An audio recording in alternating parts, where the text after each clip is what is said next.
우리 또 예배 순서가 좀 살짝 조정이 됐습니다.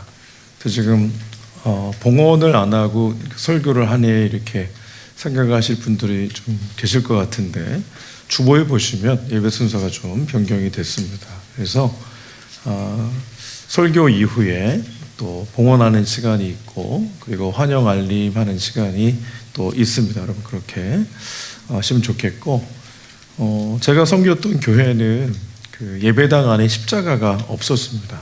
십자가가 없는 것 때문에 교회가 혹시 이단이 아니냐 이렇게 이제 주변에서들 의심하는 그런 분들이 계셨는데, 다른 교회가 오니까 십자가가 다 있더라고요.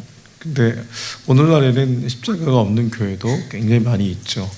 그러니까 교회의 어떤 문화나 신앙의 표현으로 만들어진 그것이 성경의 권위 위에 있을 수는 없는 거죠. 그래서 예배의 흐름에 따라서 찬양 끝나고 말씀을 듣기까지 너무 이렇게 간극이 좀 넓어서, 그래서 말씀을 들을 때가 되면 다들 이렇게 좋으시는 분이 좀 계셔가지고, 그래서 찬양 끝난 다음에 바로 어떻게 하면 말씀을 전할 수 있을까 이런 고민 끝에 조정을 좀 하게 됐습니다. 그래서 여러분 그렇게 기억하시고, 이것이 보다 하나님 앞에 더 뜨거운 예배로, 영광스러운 예배로 올려드리고자 하는 그러한 결정이었다 이렇게 생각하시고, 또 빨리 몸이 좀 익으셨으면 좋겠습니다. 자, 오늘 말씀을 보시면 주제가 빛이 있으라입니다. 하나님께서 태초에 세상을 만드셨죠. 너무나 잘 아는 그런 말씀인데, 태초에 하나님이 천지를 창조하시니라.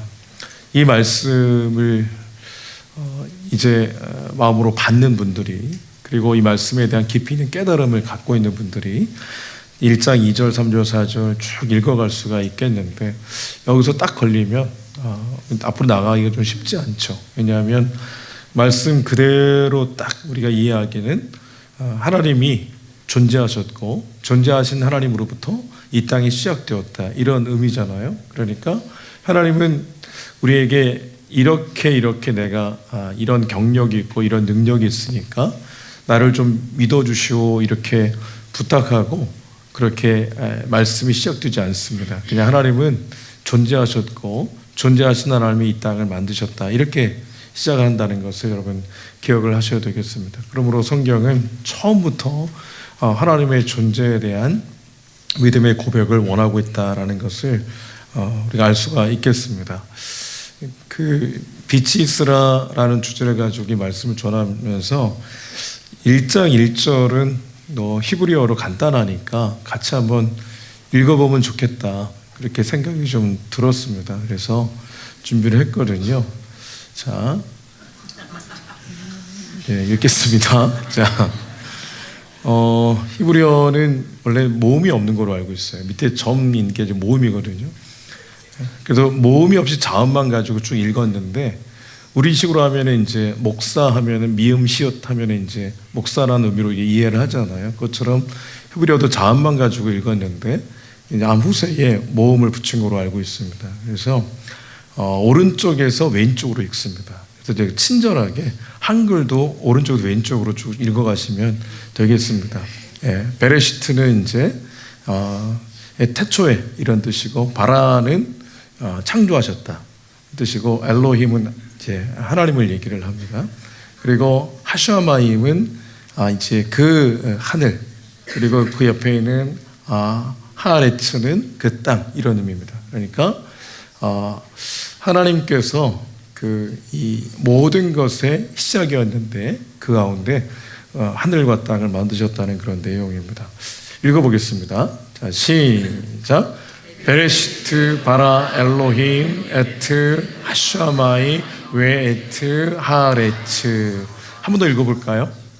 자, 읽겠습니다. 시작. 바라 엘로힘 에트 하샤마이 웨 에트 하아레츠. 죄송합니다. 저도 어려운 걸 이렇게 시켜서 죄송합니다. 맨 첫 단어를 한번 주목해 보세요. 태초에라는 의미를 담고 있는 베레시트. 저기에 이제 배가 아마 베들레헴의 그 이제 집이란 뜻이거든요. 베들레헴이 떡집이란 뜻이잖아요. 그러니까 저게 그냥 단어만 딱 놓고 보면은 그냥 집이란 뜻인데 다른 단어랑 이렇게 합하게 되면 저게 합성어인데 벳이란 단어와 레시트란 단어의 합성어인데 레시트가 시작, 또 으뜸, 처음 이런 뜻입니다. 그러니까 벳은 다른 단어랑 함께 쓰면은 전치사가 돼서 무엇 이런 뜻이 된다고 합니다. 그러니까 시작에 그 태초에 이런 의미로 우리가 해석을 할 수가 있는 거죠. 그러니까 하나님이 존재하셨고 하나님이 시간과 공간의 모든 생물의 그런 출발점이 됐다고 하는 그런 말씀입니다.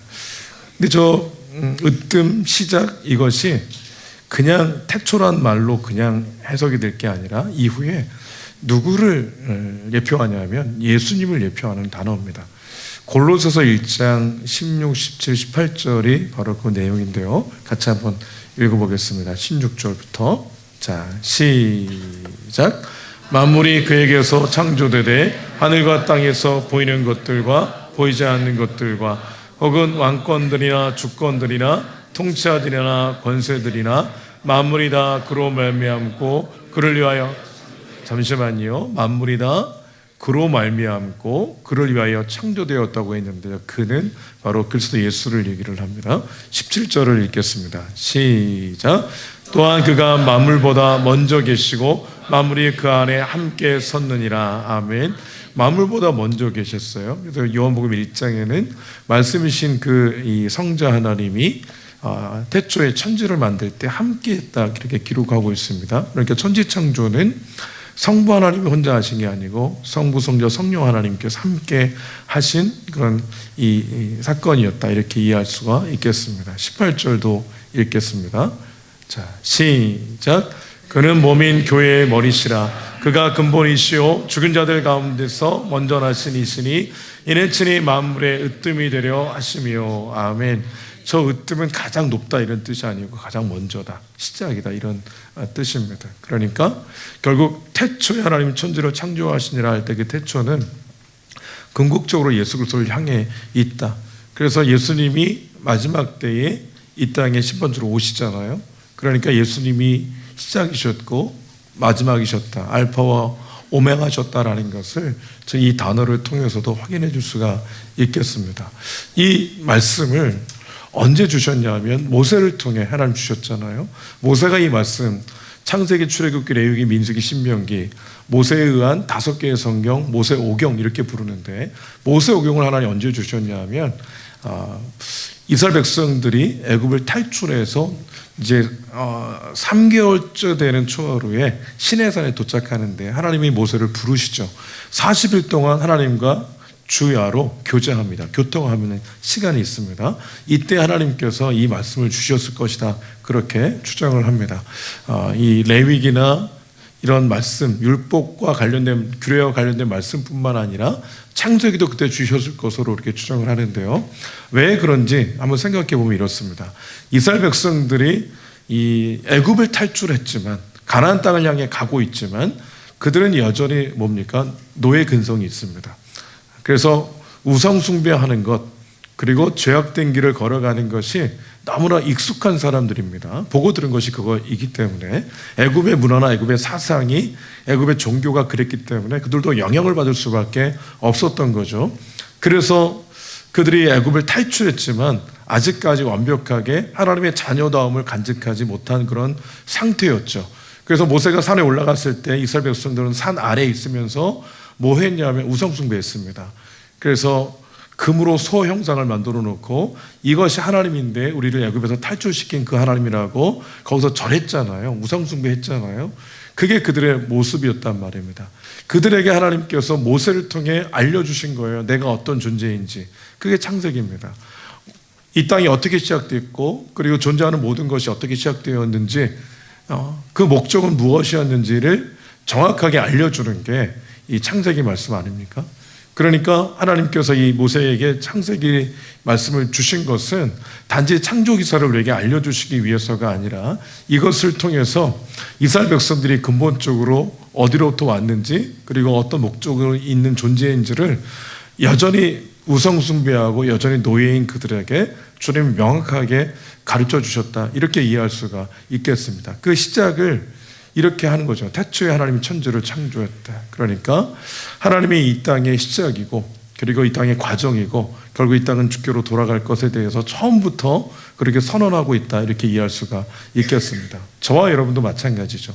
당시에 이스라엘 백성들은 2절 말씀과 같아요. 2절의 특징이 공허했다 그랬고, 혼돈스러웠다 그랬고, 그리고 어둠이 비쳤기 때문에 얼마나 깊었는지 기품이 있다, 이렇게 얘기를 했습니다. 그러니까 이스라엘 백성들 출애굽했지만 모세가 올라간 산, 그 시내 산 아래에 있던 이스라엘 백성들은 여전히 어둠의 일에 창념하고 있었고, 그들은 혼돈스럽고 공허한 상태로 있었기 때문에 하나님께서는 그들에게 이 말씀으로 그들이 누구인지, 어디로 가야 하는지, 어떤 존재인지, 존재 목적은 무엇인지를 가르쳐 주셨다.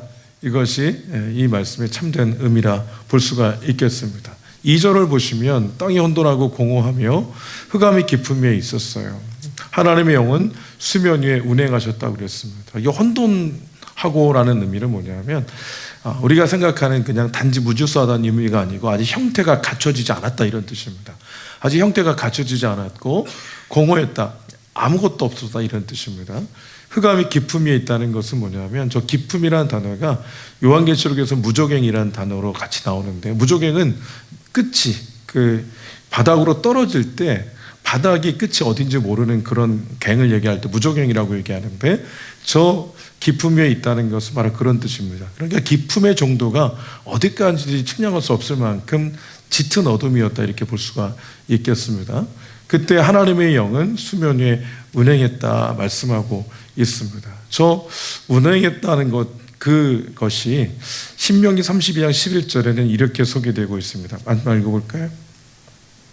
신명기 32장 11절입니다. 자, 읽겠습니다. 시작. 마치 독수리가 자기의 보금자리를 어지럽게 하며 자기의 새끼 위에 너풀거리며 그의 날개를 펴서 새끼를 받으며 그의 날개 위에 그것을 엎는 것 같이. 아멘. 그것이 뭐냐면, 예레미야 시대에 하나님이 보실 때, 그리고 예레미야가 보기에도 이스라엘 백성들이 혼돈과 무질서 가운데 그들은 살고 있었는데, 그 백성들이 예레미야 시대뿐만 아니라 이 모세 당시에, 저 신명기 말씀이니까 모세 당시에 이스라엘 백성들의 모습도 크게 다르지 않았다라고 말씀하면서, 특별히 하나님이 수면 위에 운행했다고 하는 그 운행이 저 말씀에서는 너풀거리며라는 그런 단어랑 연결이 되는데, 같은 의미인데 어떤 뜻이냐면, 너풀거리면은 이렇게 둥지가 있고 새끼가 있으면 어미새가, 독수리가 선회하면서 계속해서 지켜보는 그런 모습을 담고 있습니다. 그런 의미입니다. 그러니까 하나님의 영이 수면 위에 운행했다고 하는 것, 혼돈과 공허와 어둠 가운데 있는 그 땅에 하나님의 영이 창조와 함께하면서 거기에 운행하고 있었다는 것은 바로 저 너풀거리며라고 하는 단어랑 연결이 된다고 하는 건 뭐냐면, 여전히 이 독수리, 어미 독수리가 훈련을 시킬 때 새끼 독수리를 둥지를 막 어지럽혀서 떨어지게 만든답니다. 이게 떨어지면 어미 독수리가 이 땅바닥에 부딪히기 전에 쭉 이렇게 아주 그 빠른 속도로 새끼에게 다가가서 날개를 쫙 펴가지고 새끼를 받는데요. 그리고 쫙 비상해가지고 다시 그 둥지에 그 새끼를 가져다 놓는다 라고 했을 때, 그 일을 하는데 너풀거리면서 날갯짓을 하면서 새끼를 지켜보고 있는 그런 것을 의미를 하고 있습니다. 그러니까 하나님의 영이 여전히 혼돈과 무질서 가운데, 그리고 공허 가운데, 어둠이 짙게 드리워진 인생 가운데 주님께서 그 영으로 함께 하시면서 지금 운행하시며 마치 독수리처럼 그렇게 결정적인 순간에 개입하셔서 일하시고 역사하신다고 하는 그런 의미를 그 안에 담고 있습니다. 저 혼돈과 공허의 백성들은 누굽니까? 지금 말씀을 모세로부터 받고 있는 이스라엘 백성들이고, 오늘날 우리를 얘기를 하는 거죠. 자, 말씀 한번 읽어볼까요? 예레미야 4장 23, 24, 25절을 읽어볼게요. 읽겠습니다. 시작. 보라, 내가 땅을 본즉 혼돈하고 공허하며 하늘에는 빛이 없으며 내가 산들을 본즉 다 진동하며 작은 산들도 요동하며 내가 본즉 사람이 없으며 공중의 새가 다 날아갔으며. 아멘. 예레미야가 보기에도, 하나님이 보기에도 예레미야 당시의 이스라엘 백성들의 모습은 혼돈 그 자체이고 어둠 그 자체인 거죠. 심지어 사람이 살 수 없는 땅이 되어서 공중의 새도 다 날아가 버리고 사람도 떠날 만큼 그 땅은 황폐하게 됐다는 겁니다. 성경에서 땅 그러면 우리의 마음을 이렇게 가리키고 있다, 이렇게 이해하시면 좋겠습니다. 여기도 2절에서도 땅이 혼돈하고 공허하고 어둠 가운데 있었다고 하는 것처럼 우리 마음 가운데 무질서하고 텅 비어있고 그리고 어둠에 창념하는 그 일을 걸어가는, 그게 바로 저와 여러분의 모습이라면, 그럼에도 불구하고 주님께서는 수면 위에 운행하셨던 것처럼, 독수리가 너풀거리며 새끼를 받을 준비를 하고 있었던 것처럼 오늘 주님께서는 그 일을 계속적으로 하고 계시다는 것을 이스라엘 백성들에게 가르쳐 주신 것이고, 그리고 저와 여러분에게도 가르쳐 주신 줄로 믿습니다. 왜 어둠의 일에 창념할까요? 왜 어둠의 길을 걸어갈까요? 왜 공허한 인생을 살아갈까요? 빛이 없기 때문에 그렇습니다. 빛이 없기 때문에 그렇습니다. 상대방을 잘 안다고 내가 전쟁에서 이깁니까? 상대방을 정확하게 안다고 내가 전쟁에서 이기지 않습니다. 물론 그래도 승산이 있죠. 승산이 있는 거지 승리를 장담할 수 없습니다. 확실한 승리는 내가 전투할 만한 힘이 있고 이길 만한 능력이 있을 때 그게 가능한 겁니다. 어둠의 일에 마음이 빼앗기고 생각이 빼앗길 수밖에 없는 이유는 빛이 없기 때문이다, 이렇게 볼 수가 있겠습니다. 주님께서 3절에 뭐라고 그러셨냐면 하나님이 말씀하셨어요. 빛이 있으라 말씀하셨습니다. 성경에 나온 하나님이 이르실 때 항상 처음 그런 어구가 빛이 있으라입니다. 여러분, 주님께서는 빛이신데 빛이신 그분이 빛이 있으라 말씀하셨어요. 그래서 빛이 있었고 빛을 낮이라 부르셨고 어둠을 밤이라 부르셨습니다. 저녁이 되면 아침이 이는 첫째 날이라 말씀하셨어요. 자, 저 빛에 대해서도 역시 궁극적으로 예수님을 가리키고 있다, 예표하고 있다, 이렇게 볼 수가 있겠습니다. 말씀을 한번 보겠습니다. 고린도후서 4장 6절입니다. 자, 같이 함께 읽을게요. 고린도후서 4장 6절. 자, 시작. 어둠도의 빛이 비치라 말씀하셨던 그 하나님께서 예수 그리스도의 얼굴에 있는 하나님의 영광을 아는 빛을 우리 마음에 비추셨느니라. 아멘. 요한계시록 21장 23절도 읽겠습니다. 시작. 그 성은 해나 달의 비침이 쓸데없으니 이는 하나님의 영광이 비치고 어린 양이 그 등불이 되심이라. 아멘. 마지막 때의 예루살렘 성, 해나 달의 비침이 쓸데없대요. 왜냐하면 어린 양 그분이 등불 되시기 때문에, 빛 되시기 때문에. 오늘 이 땅 가운데 살아가는 우리가 어둠 가운데 있는 이유, 자꾸만 공허함을 느껴서 허덕이는 이유, 그리고 뭔가 삶이 혼돈스럽고 뭔가 제대로 형태가 잡히지 않는 그런 이유는 다른 데 있지 않고 빛 가운데 있지 않기 때문에 그렇습니다. 저와 여러분이 빛 가운데 걸어가야 될 줄로 믿습니다. 요한복음 1장 1절부터 4절까지도 읽겠습니다. 시작. 태초에 말씀이 계시니라. 이 말씀이 하나님과 함께 계셨으니 이 말씀은 곧 하나님이시니라. 그가 태초에 하나님과 함께 계셨고 만물이 그로 말미암아 지은 바 되었으니 지은 것이 하나도 그가 없이는 된 것이 없느니라. 그 안에 생명이 있었으니 이 생명은 사람들의 빛이라. 아멘.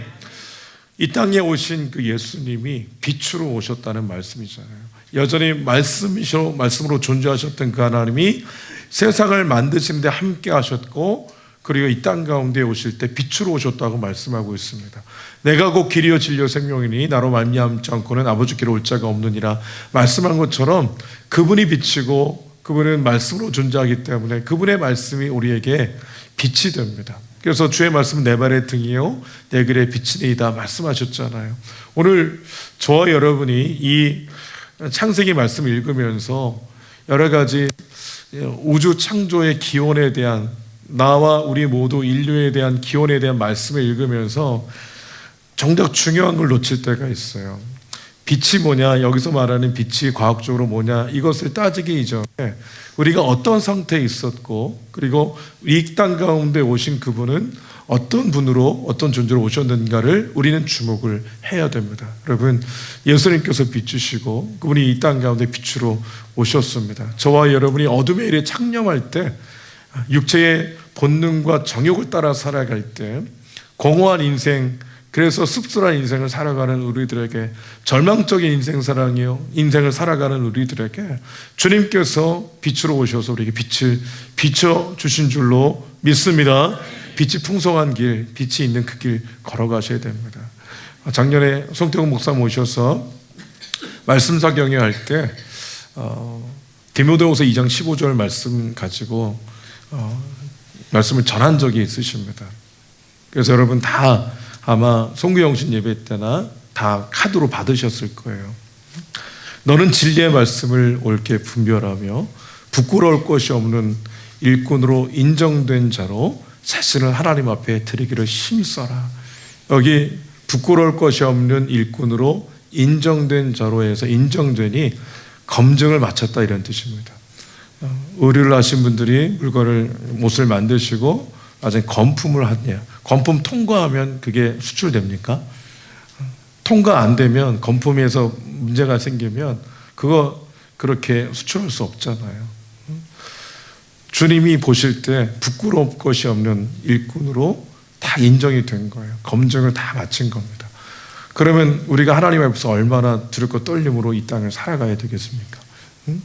그 다음이 날마다 자신을 하나님 앞에 드리기를 힘쓰라고 그랬어요. 그래서 드리기를이 뭐냐면 제물로서 자신을 드려라, 이런 뜻입니다. 제물은 뭡니까? 이미 죽은 겁니다. 산 게 아닌 거예요. 죽은 거예요. 날마다 내가 죽지 않고는 살아갈 수 없는 그 길, 나는 죽고 주님이 사는 그 길을 열심히 걸어가라고 말씀을 하고 있는 겁니다. 두렵고 떨리죠. 여러분, 저 말씀이 제 마음속에 와 닿았어요. 모르고 있는 말씀은 아니었지만 그날 이후로 말씀이 와 닿았어요. 정확히 얘기하면 송태국 목사님 오시기 전에 이 말씀을 가지고 어떻게 전하실까 늘 묵상하는데 저 말씀이 제 마음속에 와 닿았습니다. 그래서 저 말씀을 날마다 묵상하기 시작했어요. 여러분, 저 말씀이 제게는 빛입니다. 저 말씀을 통해서 제 자신을 들여다보는 거예요. 어둠이 아무리 짙어도 빛이 있으면 보입니다. 어둠이 아무리 짙게 두려워져도 빛이 있으면 방향을 상실하지 않죠. 어둠이 아무리 짙게 두려워져도 빛만 있으면 그러면 우리는 소망이 있는 겁니다. 중요한 건 우리가 빛의 일에 창념하지 않아요. 빛을 따라가지 않아요. 빛이 없어요. 이게 문제입니다. 하나님의 말씀이 우리 마음속에 깨달음이 올 때 그때 빛이 비쳤다, 이렇게 표현할 수 있겠습니다. 여러분 마음속에 빛이 있는 그 길 걸어가셔야 되는데, 여러분 매일 성경을 그래서 꼭 구입하셔서 큐티하십시오. 그게 사는 길입니다. 성경을 같이 가족이 읽으십시오. 그게 사는 길입니다. 이번 주에 특세하잖아요.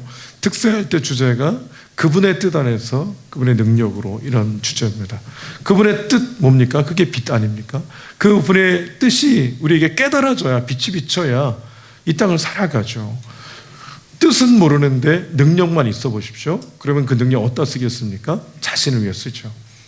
그리고 나를 높이는 데 쓰게 돼 있습니다. 그분의 뜻을 알면 그 뜻을 이뤄내는데 그 능력을 사용하게 되어 있습니다. 뜻이 없는 능력은, 어떤 뜻을 모를 때 그 능력은 어찌 보면 잘못된 방향으로, 잘못된 도구로 전락되어질 위험이 있는 거죠. 여러분, 그래서 주의 뜻을 명확하게 알아가는 그런 과정이, 그 훈련이 우리에게 필요한 겁니다. 여러분, 그래서 이번 주에 특세잖아요. 특세 이 기간 동안에 최대한 집중해 보십시오. 그래서 온라인으로 오시든 할 수 있으면 온라인으로 오셔서 말씀을 들으시고, 짧은 시간이지만 함께 말씀 들으시고, 빛을 비춰달라고 구하시고, 깨달음을 주께서 주실 때 감사하시고 찬송하고 기도하고, 이 길을 걸어가는 것이 빛 가운데 걸어가는 거라면 이 길을 걸어가야 저 여러분에게 소망이 있어요. 여러분, 아버지와 어머니에게 자녀들이 있잖아요. 자녀가 언제 효자가 됩니까?